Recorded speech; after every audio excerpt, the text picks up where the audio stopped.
Early 20s, we went on a handful of camping trips around Colorado. This happened, I believe, when I was 22, and he was 23, and it happened in Uro Forest. It was my first time camping there. Not Cody's, though. It was in the middle of the week. Our jobs allowed us to have off days in the middle of the week, and we'd often go in our campouts then to avoid traffic and crowds. I always let Cody take charge on these trips.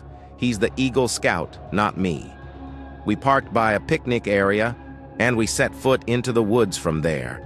After about 15 minutes of hiking deeper into the woods, we found a good spot to set up camp. A good spot meaning a big enough clearing to fit 2 tents, the portable stove, and a campfire. We unloaded all of our belongings and put up our tents first. Cody always manages to pitch a tent in a matter of minutes, while I always take well over 20. After that, we built a fire circle with stones and collected sticks and wood. I suppose we cheat a little bit because he brought fire starter and a lighter, but oh well, by the time the sun was setting, we had the fire going and Cody was grilling steak and burgers. One thing about Cody is he always went all out with the food on these trips, and he's a really good cook. So I always trusted him with feeding us. Of course, we had our bear spray in case the smell of the food would attract a black bear, which Cody always said was very unlikely. He always says the real thing you got to worry about in the middle of the woods is other people. As we ate our steak and burgers, we cracked open some beers and had some classic rock playing on the speaker. If you've never been camping, you don't understand how good of a vibe moments like this are in the wilderness with a friend or family member, and some beers reminiscing about good times and vibing to music as it got dark. We started playing card games on this little folding platform table we brought specifically for cards.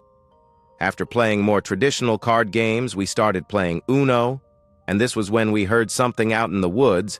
I paused the song on my phone so that the speaker would go silent. It was clear now. We heard a person humming and footsteps from beyond the trees in the pitch blackness of the forest. I was a little unsettled, and I could tell that Cody was too. We returned to playing cards with the music turned down low when, out of nowhere, a large stick appeared. Cody had warned me that the sounds were disturbing, but by the time I located the flashlight, they had gone. I asked Cody whether I should be worried, and he said that it was definitely unusual for someone else to be so far into the woods, let alone creepily walking past a campsite while the campfire was humming loudly.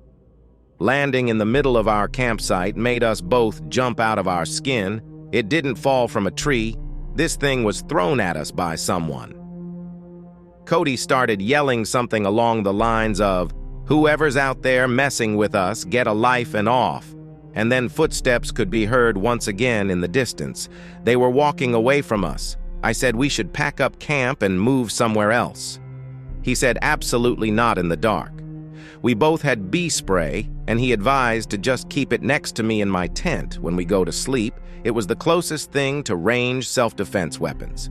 We kept hearing sounds like tree branches cracking in the distance, sounds that you would never expect an animal to be making. Someone was out there. Maybe multiple people, that much was clear. We had to go to sleep eventually. So we agreed that maybe we should take turns staying up to keep watch to make sure that no one comes to our campsite and steals anything, or worse. Cody agreed to take first watch. He said he'd stay up and read his book, so I crawled into my tent and then my sleeping bag and went to sleep, waking up in the middle of the night. While camping is normal, you're in a cold outdoor environment and an uncomfortable sleeping bag. Any number of things could wake you up. I didn't yet know what woke me up. I was still in a fog. My brain didn't feel fully woken up yet. I looked up and saw a head peering into my tent. It looked like Cody. I rubbed my eyes, but the darkness was really making it hard for me to see his face. I asked Cody if it was my turn to keep watch, and he said, "Groggy, is it my turn?" I stared at the head peering down at me in my sleeping bag, becoming more alert with each passing second. Then I heard the tent zipper zip up, and his head vanished. I lay back down in my sleeping bag for a second, but then I had an epiphany, stood up straight, and listened as the feet retreated. "Cody," I said that he didn't respond. I peeked out of my tent to view the campground, but the fire was out and Cody wasn't there. I walked over to Cody's tent, which was zipped up, and I opened it to find him sound asleep in his sleeping bag. It is rather uncomfortable. I was almost paralyzed with fear when I realized what was happening, so I roused him from his slumber and informed him that someone was at the campsite. It took him a moment to gather his thoughts, but he eventually retrieved his bear spray and claimed he must have dozed off while reading. He then suggested that I sleep in the tent with him tonight, but I would need my sleeping bag for that. As I sprinted back to my tent to get my sleeping bag, he accompanied me outside the tent and kept watch. I heard that godam humming again from outside. I grabbed it, and Cody whispered at me to hurry up. I said, "You hear that too?" He said yes. We both got back in his tent and zipped it up with our cans of bear spray by our sides. I tell you, in those moments, I wanted nothing more than for a bear to come and save the day. The hours dragged on, as I stayed up while Cody slept after 3 long, horrible hours. I woke him up and we switched when Cody woke me up. It was almost dawn, there was light outside. So we packed everything up, and by the time we were done, there was plenty of light to hike back to the car while we could have driven somewhere else and had another night of camping elsewhere. Neither of us were feeling it anymore. This was a haunting experience, and I think we both just wanted to be in the safe. I felt like I was in a nightmare when I saw the figure's head peering into my tent from the darkness, as if someone were haunting our campground. Maybe camping isn't for me ever again. When my friends and I rented a beach house in Florida, I never could have expected how things would have turned out. It was the 4 of us in a cramped car driving down there. The house was directly on the beach. It was on this road that had the bay in front of the house across the street, and then in the backyard was literally the beach. There were some huge houses on this road and some smaller, more normal-looking ones. This was one of the more modest-looking ones. It had 4 bedrooms. So a bedroom for each of us. The houses were spaced out on this road, creating a sense of privacy, and the whole time we were unloading the car, out front not a single car passed by on this road. The interior of the house was decent. It wasn't spectacular, but it was modest clean, and the owners were really pushing a beach theme with the wall decor. I guess it would make sense considering the location. There was even a decorative surfboard in one corner of the living room behind the TV. The living room looked out to the back deck, which then looked out to the beach.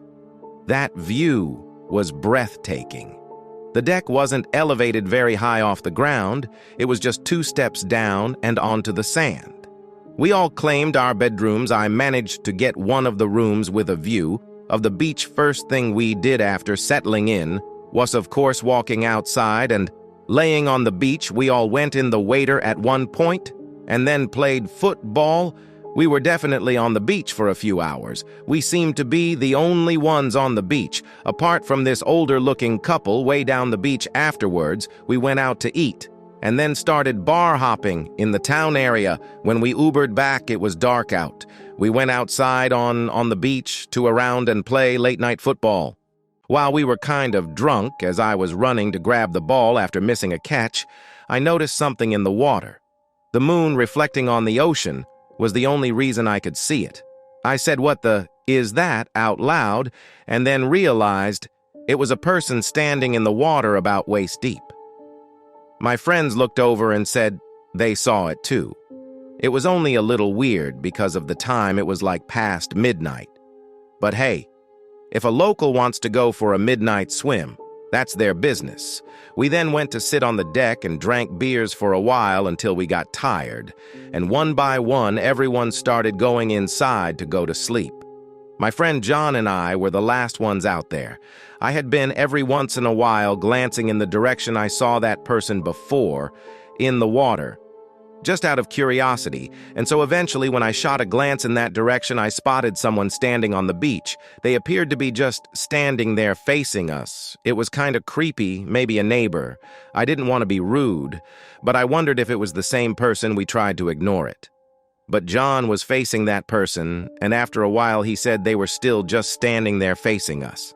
I stood up and looked over and saw he was right. I yelled out, "Is everything okay?" John asked, "Why is you do that?" I honestly didn't know what I was expecting. They didn't even reply anything, though. We were officially creeped out, so we went inside. The other two, Travis and Liam, were already in their room, was probably knocked out from drinking. So John and I decided to just call it a night too, so that we could have a full day tomorrow. If I had to guess, it was 12:30 to 1 a.m., which was honestly on the earlier side. But we were all burnt out from the long day. I went to my room after brushing my teeth. The unsettling atmosphere intensified as I peered out the window, hoping to get a glimpse of the ocean before retiring for the night.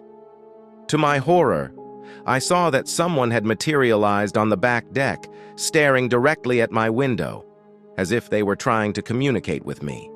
The figure of the person appeared to be male. Considering the slightly larger frame, it was undoubtedly the same person. From before I called John's name, he didn't reply, so I ran to his room and banged on his door, telling him to come out. He came out pretty quickly, and I led him to my window to look outside. But now the person was gone. I swore to him that the person from earlier was just standing as still as before, right in front of our deck. He believed me. We weren't about to go outside and look around, though I took one more look to make sure that they were still gone, and then I shut the blind to the bedroom window. But as I lay awake in bed, rolling from side to side trying to sleep, I just couldn't shake the feeling that someone was still outside. Who was that person? Why were they creeping around? My thoughts were interrupted by the sickening sound of a fist knocking on the bedroom window. I felt like my insides just shriveled up and my heart completely dropped out of my body. I laid silent and frozen moments later, another light set of knocks on the glass. I didn't dare lift the blind, though I couldn't gather the courage to. I almost yelled, "Who is it?" But I stopped myself instead. I ran out to the living room, screaming for everyone to wake up. We looked out onto the beach and didn't see anyone. We also checked the front and sides of the house. No one. John and I had to explain to the other two what they missed when they fell asleep. We kept the backyard lights on. That night, the next day, John and I went to the two nearest neighbors and asked them if they had also experienced someone knocking on their windows or doors. We learned about a neighbor's terrifying experience a week ago from him. Someone came pounding on his door in the middle of the night, and when he asked who it was, they wouldn't answer. They just kept knocking, making him stay inside. I don't know if this is related, but if it is, it makes the whole thing that much scarier. That day, we went beach hopping, explored some nearby towns, and hit some bars. Nothing happened that night, and we left the following day.